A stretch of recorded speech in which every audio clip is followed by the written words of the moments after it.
So I'll let you tell what that message is, I guess. Thank you, Ron.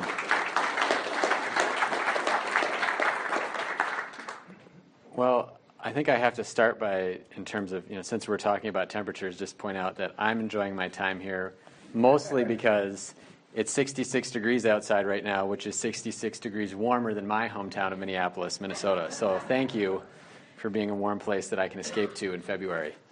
As a very brief introduction, I direct what's called our Democratic Energy Initiative, small d Democratic Energy Initiative at the Institute for Local Self-Reliance, where we have a focus on how communities can capture the most of their energy dollar and have more say in their energy future. And so that's what leads to the energy partnership conversation we've been having in Minneapolis that I'll talk about later, but also kind of our entire philosophical approach to energy issues. So I'm going to jump right in and start off, assuming that I can get this thing to go, by talking a little bit about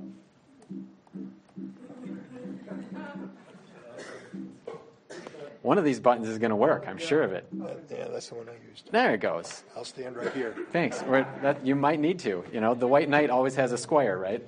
I want to talk about the huge potential for renewable energy. I think it's always useful to kind of start at this beginning point and highlight why it is so exciting, the kinds of things that you can do at the local level with renewable energy. So this is some data from a report that we published about 5 years ago we went state by state and looked at what are the renewable energy resources within each state and how much of the electricity demand within each state could be met by those renewable resources.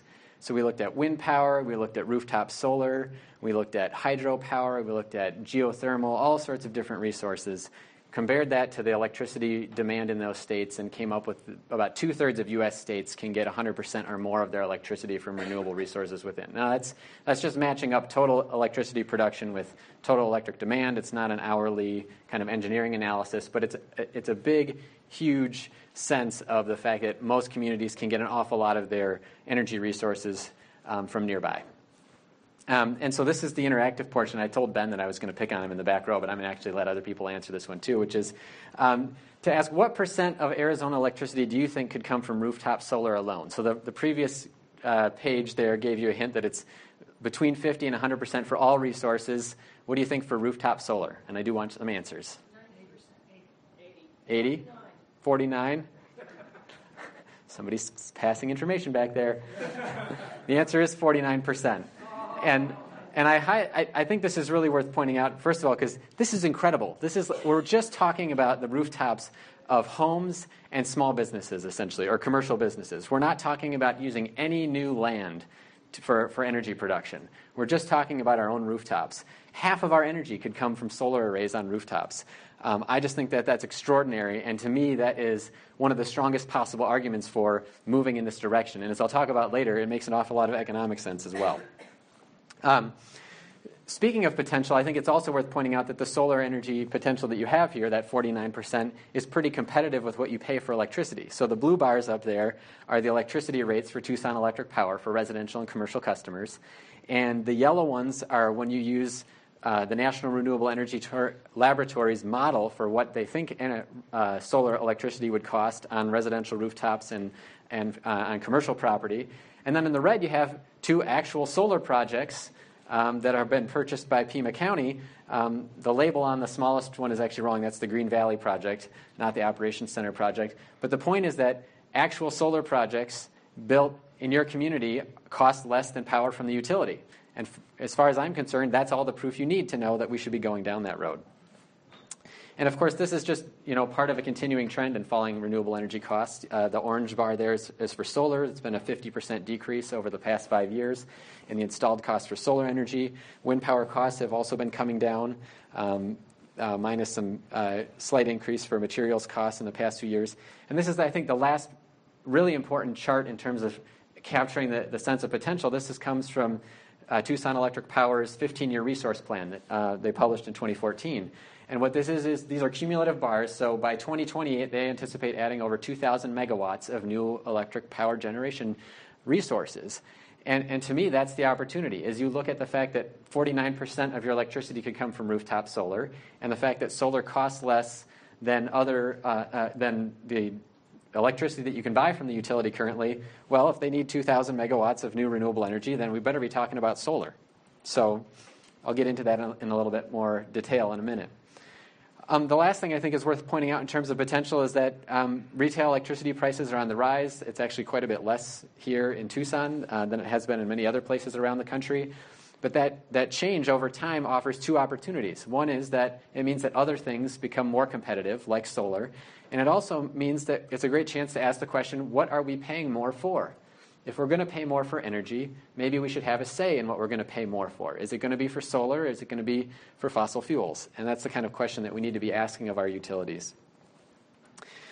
I think it's always worth pointing out to people that even though we have this chart that I just showed you about electricity rates, that electricity rates don't necessarily correlate to what people pay on their bills. It was a fabulous study. It had an awesome chart. I couldn't find it for this presentation. But it showed that states that have low electricity prices don't necessarily have customers with low electric bills. So the irony is that you have some states where rates are extremely high, and yet customers pay less on a monthly basis for their electricity because there are conservation opportunities open to them, or simply that the higher rate has encouraged them to conserve energy. And so it's important to kind of keep that in perspective when we talk about energy dollars, that it's not just about what you pay per kilowatt hour, but what the opportunity might be in terms of total energy costs. So let me talk to you a little bit about what motivated us in Minneapolis to start talking to our utility more seriously about what it was doing by offering some perspective on your utility. And to do this, I spent a lot of time reading the 300-plus page 15-year resource plan for Tucson Electric Power, which I hope to make more interesting with pictures over the next 10 to 15 minutes. But I got to start off with one other question for you. I want to know how many folks in here are Canadian.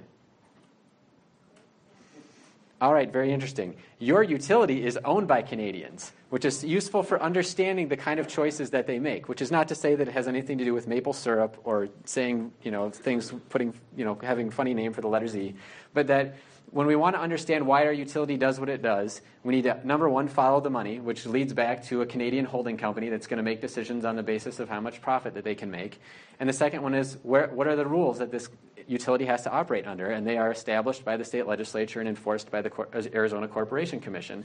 And so when Tucson Electric Power does something like the 300-page resource plan that I read through for my entertainment over the past couple of weeks, that resource plan is the result of these two things coming together. An understanding of where the money is going to go and of the rules that they have to follow. So what does that mean? In terms of the climate problem, it means that 60% of the greenhouse gas emissions in this region come from electricity production. And that's a very substantial portion. And it's actually quite similar, as I'll allude to later, to the problem we face in Minneapolis. And it, of course, makes a lot of sense when you look at the resource mix of Tucson Electric Power in 2013, where 80% of their resources or electricity generation came from coal power. Now, when you read through their resource plan and you get to 2028, it looks a lot better in terms of the greenhouse gas emissions. They fall by about 25%, 27% over the next 15 years, which would reduce total emissions in the region by about 16%. And they do a very nice job of complying with the state's renewable energy standard. And in fact, I think they just meet it by the end of that 15-year period. And they do a lot of switching from coal to natural gas, which, of course, at the point of burning the fuel is a lower emission resource. So from a top-line view, you might look at this and say, okay, well, we're moving in the right direction. But I think it's important to put that in the context of goals. So this extends out that earlier chart that you saw in the background, which is the actual greenhouse gas emissions from Pima County over the past approximately 15 years. The blue line there actually represents the Kyoto commitment under the Mayor's Climate Accord, which actually no city in the United States that agreed to that accord actually met. So it's rather unfortunate. But it gives you a sense of what the aspiration was. But then when you look at the net zero goal by 2040 that Ron was talking about earlier, the dotted line between 2015 and 2028, which represents the integrated resource plan for the electric utility, is not anywhere near to the kind of slope that we need to see in decreasing emissions over the next 15 to 20 years in order to reach those goals. And so what can we pick apart then in that plan? What could be done differently in that plan is the kind of questions we asked in Minnesota and I think needs to be asked here. One of them is to question some of the assumptions. So when you look at the forecast that the electric utility provides, that's in the little white box here, this is their forecast for electricity demand over the next 15 years. And you can notice there's a pattern to that black line, which is it just keeps going up. Interestingly enough, most utilities have a line that looks a lot like this somewhere in their report. They almost all go upward, and no matter what year you look at their report, it almost always goes up. They might stretch out for a couple years with the current trend, but it almost always goes up. And that's against the grain when you look at where we've been going in per capita electricity use in the United States over the past 5 to 6 decades. We're actually at a point now where over the past decade, per capita electricity use has been falling. And so the idea that we're forecasting continued demand growth is really interesting in terms of an electric utility plan.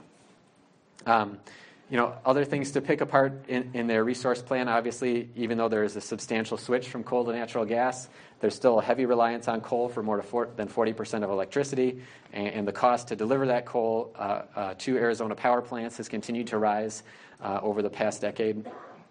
They have compliance costs that they discuss in their report of $161 million by 2018. My apologies.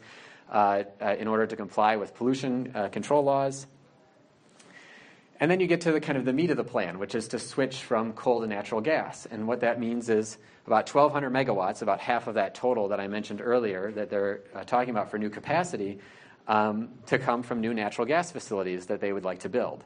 And there are 3 really important points about that commitment that are worth keeping in mind with regard to that 2040 target for emissions, but also about what is the opportunity cost in terms of doing other things that might be of more economic benefit and more environmental benefit. The first one is this is a 50-year commitment. When you build a power plant as a utility, you are not going to run that thing for just 15 years in the plan that you're putting out right now. You want to run that thing until it's been paid off by ratepayers, and then you want to keep running it because it's going to continue to be profitable since you sunk all that money into building it. So it's a 50-year commitment to running that power plant and to investing in purchasing natural gas for that, into passing through the cost of natural gas onto ratepayers, to continue to use the water to produce that electricity, which, although less than coal, is still a substantial 350 gallons per megawatt hour.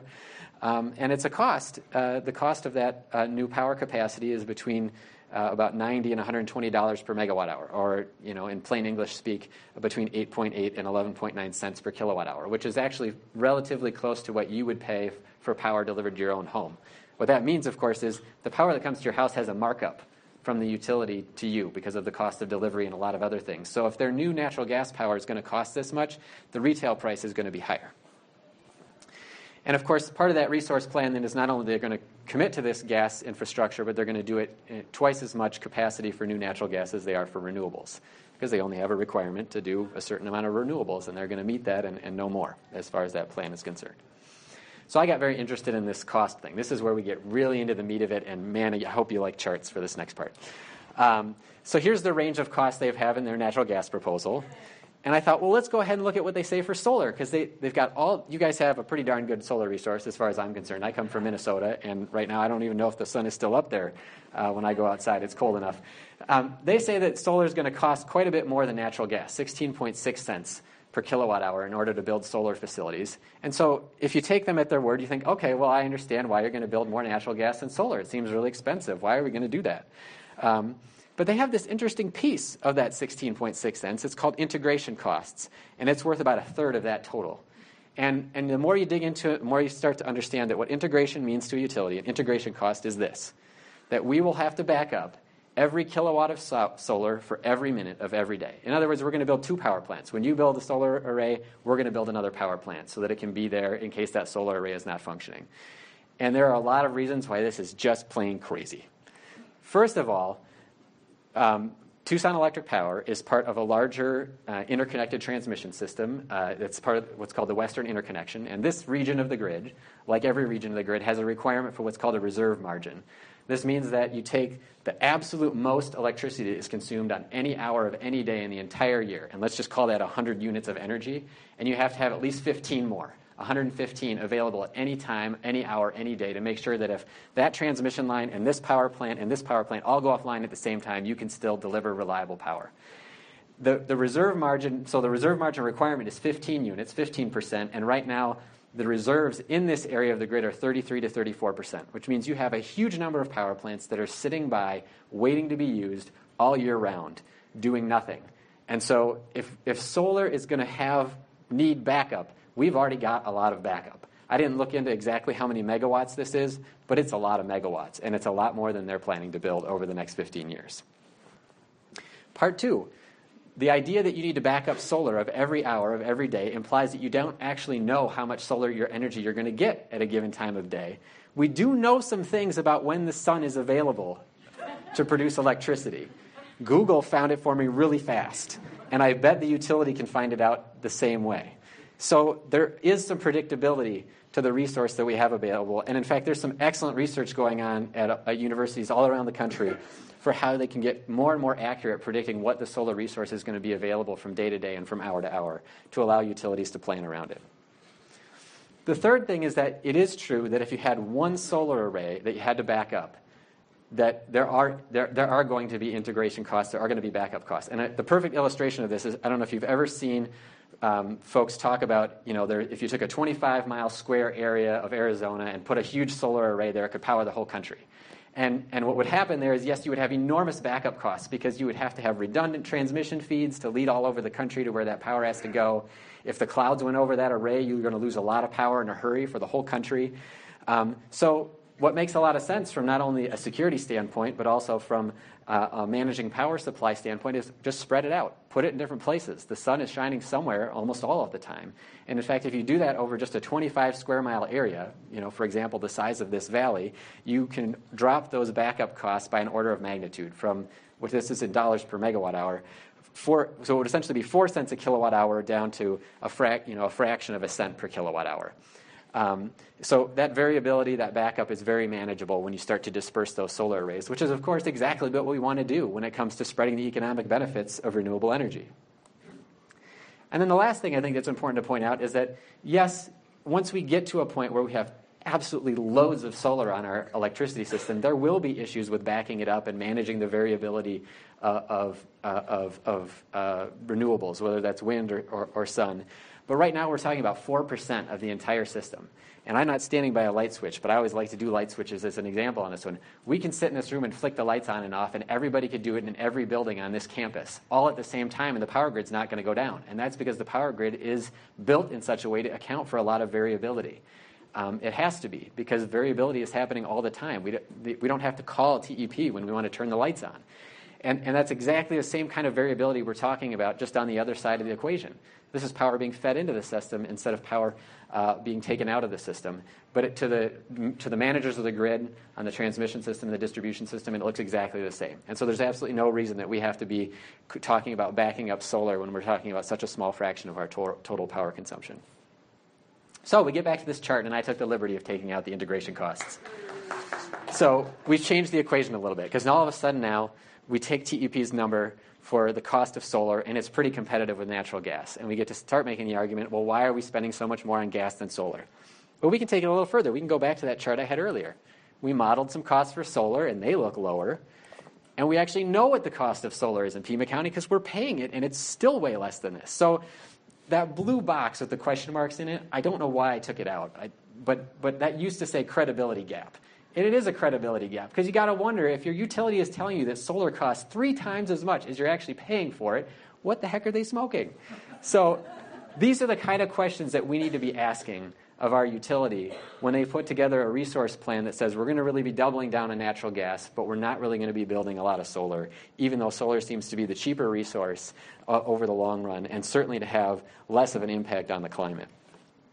And not to mention, it will be cheaper than the natural gas stuff that they're proposing to build.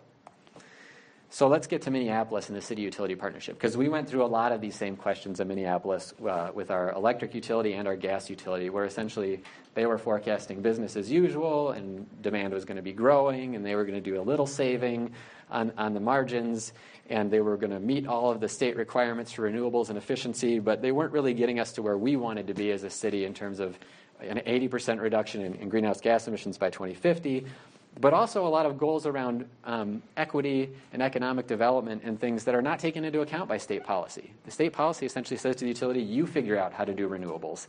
And in Minneapolis, we said that we want to have some say over that too. So we had 5 principles that led to the development of that were part of the development of our grassroots organization called Minneapolis Energy Options. Oops, I gave away that question later, but you're all going to know the answer. It's going to be very exciting. But we wanted not only clean power, but we wanted local control. and local decision making, that we wanted it to be equitable distribution of economic benefits from renewables, and that we, of course, were still committed to having affordable and reliable power. And because you have to say that because the utility is going to talk about that. And so we thought, well, we're going to make sure they know that we're for that too. And we have the same kind of problem in Minneapolis. In the blue box there, you see that 2/3 of our greenhouse gas emissions from our city come from our utilities. It's split a little bit more between a gas utility and electric utility because we use gas for heat. And as I mentioned earlier, it's a little bit colder there right now.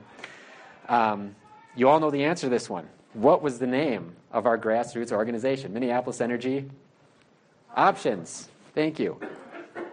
I didn't get to pick on Ben, which is too bad. He's seen this presentation twice today already. But I think the reason why I wanted you guys to understand or to pay attention to the name we picked is because it was very deliberate. We were very deliberate from a political strategic standpoint, but also sort of from an internal, honest with ourselves standpoint, that we knew what our goals were. We had outlined that we wanted clean, local, affordable, and equitable. We knew that we wanted the city to meet its greenhouse gas reduction goal, but we didn't really care how we got there. We wanted those principles to be met, but we weren't saying we're going to do this necessarily by forming a municipal utility. And in fact, that was really good because when we looked at our energy options in 2012, it didn't seem like we had a lot of them. But we knew that by being open-minded, that might help us in the future, and as it turns out, it did. So in 2012, when we were really having our first meetings about this, we were staring down the pipe of two options. One was the city takes over everything, forms a municipal utility. We have a huge fight with the utility in which they say that their electric grid costs $10 trillion, and we tell them we think that's a little bit less than that.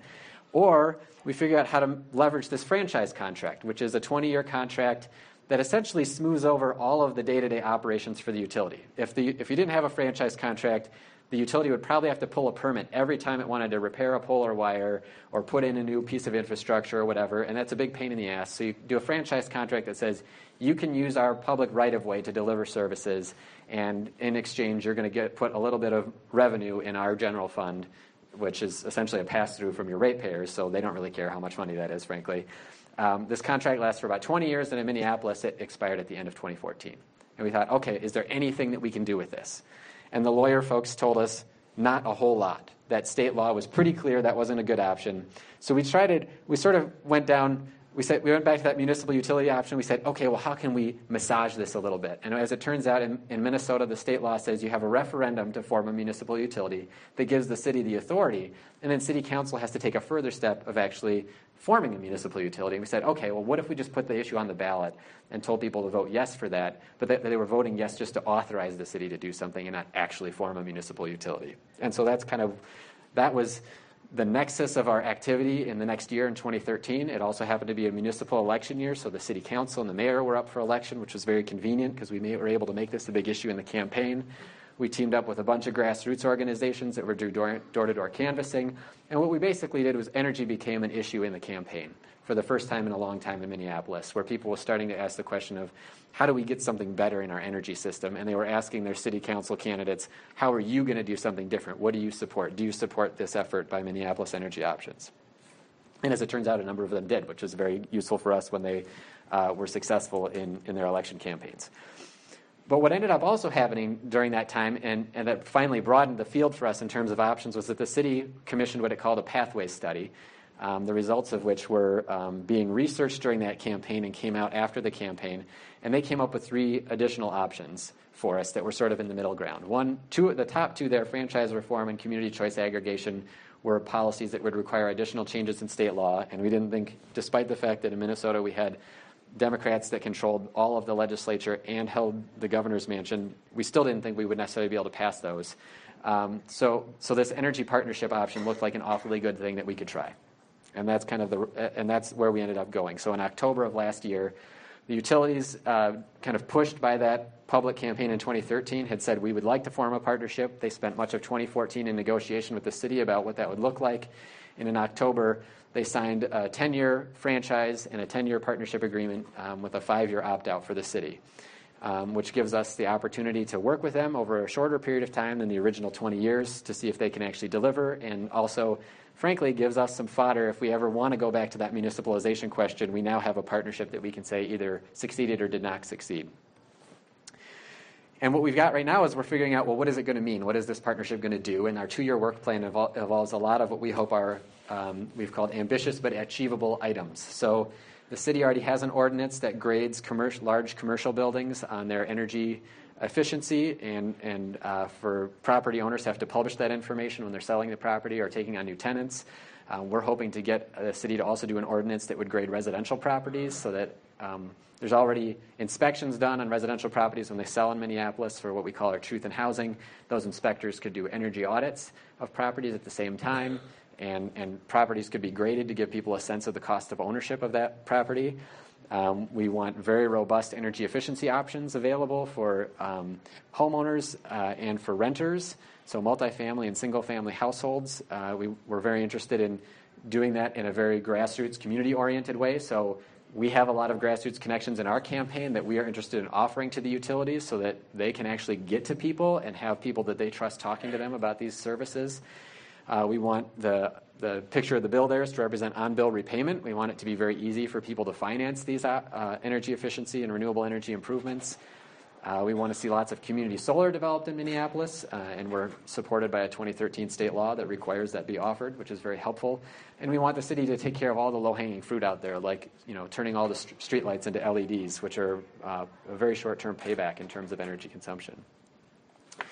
So we're pushing that, and we're also keeping in mind that we have to keep showing up, that despite all of the efforts that we've put into this in 2013, in 2014, we had to continue showing up at city council meetings and make sure that the city council understood that when you sign an agreement with that utility, it better be darn short, because we want to make sure that we can hold them accountable. And if it's 20 years, that's infinity as far as the utility is concerned and the public is concerned. We need to keep this in the public consciousness, and that means short term.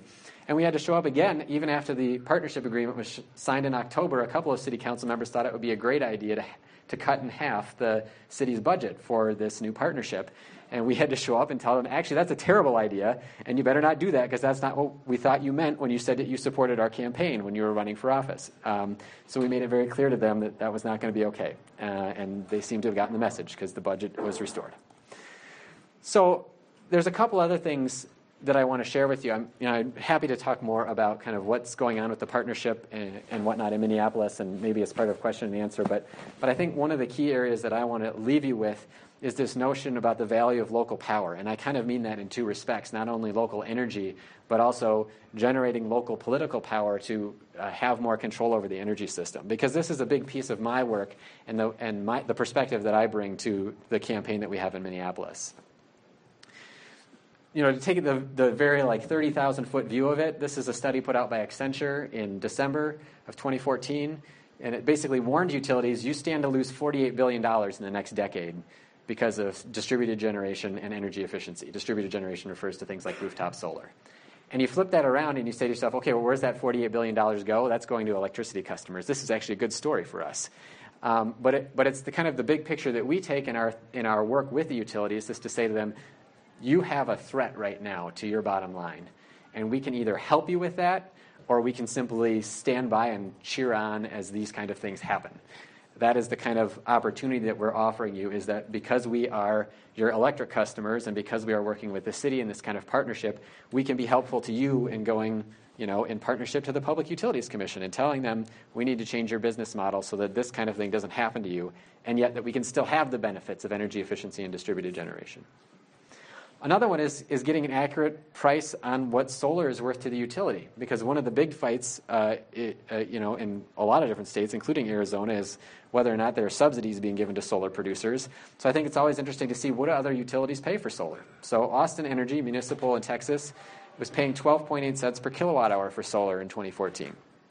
In Palo Alto, California, they were paying 13.5 cents a kilowatt hour for solar.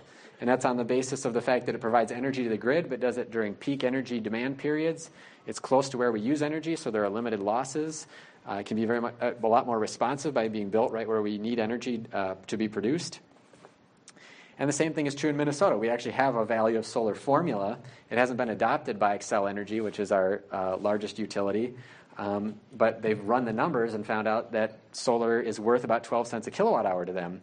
And I think that's the most interesting thing to share, because you may have heard of this issue called a cost shift, where a utility says the reason that we have a problem with all of our customers putting solar on their rooftops is what they're doing is that every other ratepayer is subsidizing them for putting that solar on there because they're paying less for their electricity.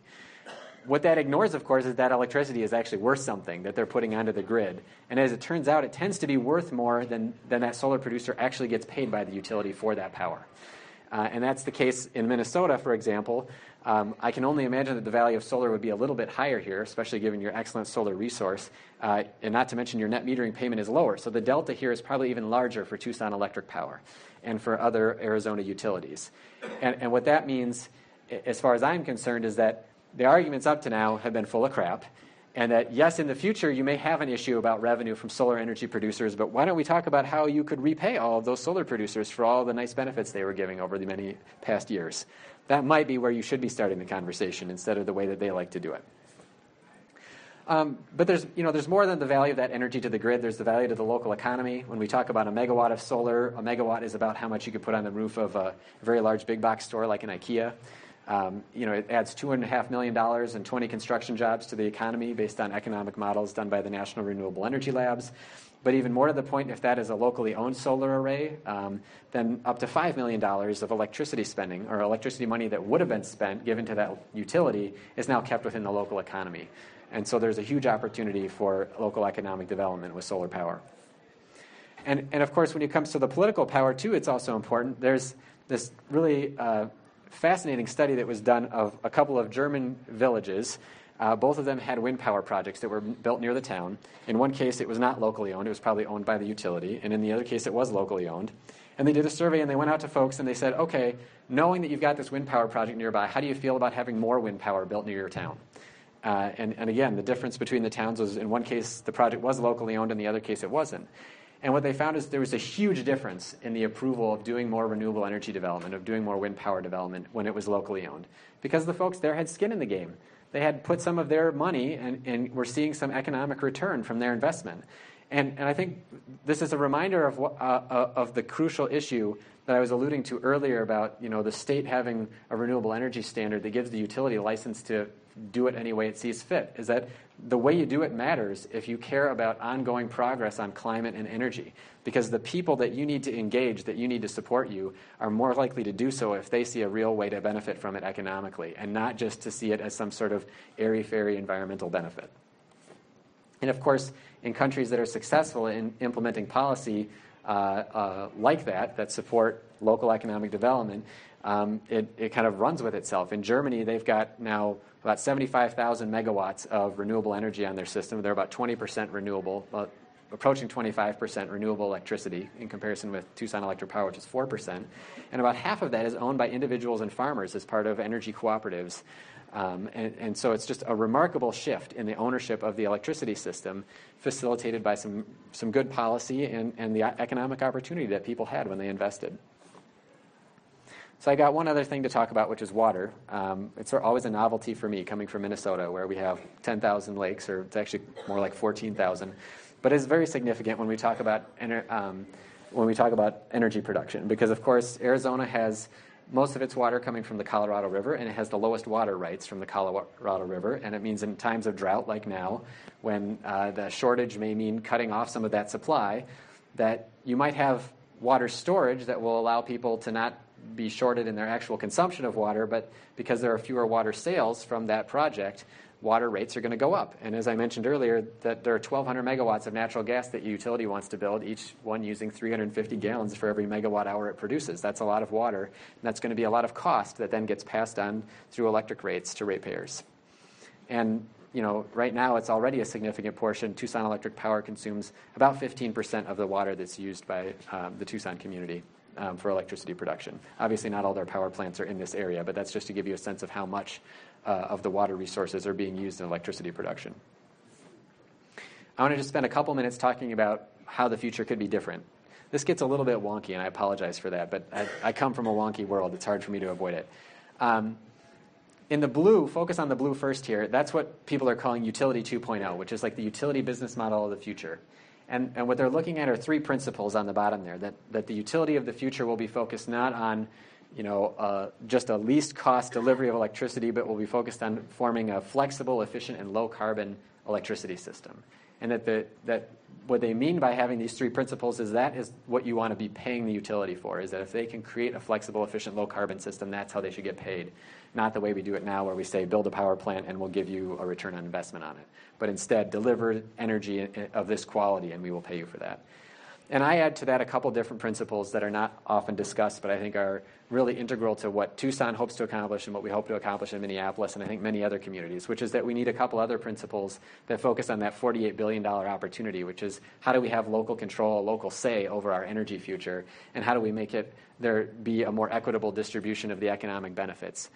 Because the sun shines everywhere, the wind blows almost everywhere, we have an opportunity to have that economic development everywhere. And what might that new system look like? This is what I like to call energy democracy in action. When you take those 5 principles and you put it in action, what might the grid look like? On the top, you still have a traditional power plant with some fossil fuels. You might have a large-scale wind power project, but you might also have wind power with battery storage. You might have community solar. You can have energy-efficient buildings that are able to, curtail demand or have storage available to feed back into the grid. And all of this can be facilitated if we're able to break up the monopoly that the utility has over the grid system and to put somebody in charge that doesn't have a vested interest in developing the system in a different way. That, we set up the rules for Tucson Electric Power and Xcel Energy and all the other electric utilities that operate in a monopoly system and told them to manage the grid in a certain way. And it's time to change those rules because we know that they're not working. So ultimately what it comes down to in terms of the work that we've done in Minneapolis and the work that needs to be done here is how do you create leverage? And I've alluded to a lot of different ways you can do that. One of them is calling out the bluff of the utility. Another one is going public with that. Another one is looking at all these different opportunities, whether it's partnerships or franchise contracts or municipalization, but where are there opportunities to move the utility from where it is now to where it needs to be? And I think the last thing I want to leave you with is what that tremendous opportunity can be in terms of local power. There are 2 communities, Boulder, Colorado, and Santa Fe, New Mexico, that I have worked with over the past few years, and both have put out studies of what it would look like to form a city-owned utility. And granted, these are enormous efforts. Boulder has probably just started at what is going to be likely a 5-year tour of time in court with Xcel Energy in order to buy their system from them. Santa Fe is not even to that point yet.